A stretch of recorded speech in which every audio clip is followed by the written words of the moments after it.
ఈ ప్రాణులను చూసిండ్రా?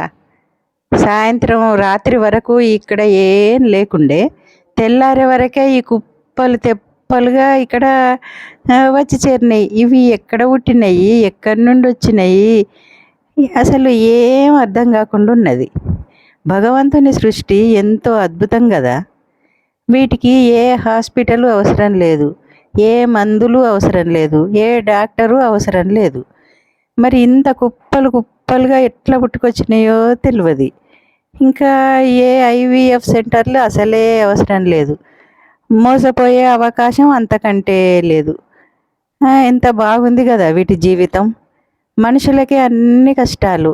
ఈ మనుషులకు పిల్లలు పుట్టకపోవడేందో, ఈ ఐవీఎఫ్ సెంటర్లను ఆశ్రయించుడేందో, ఏదో ఒక రకంగా పిల్లలను పుట్టించుడు, మళ్ళీ వాళ్ళను అనాథలను చేసుడేందో.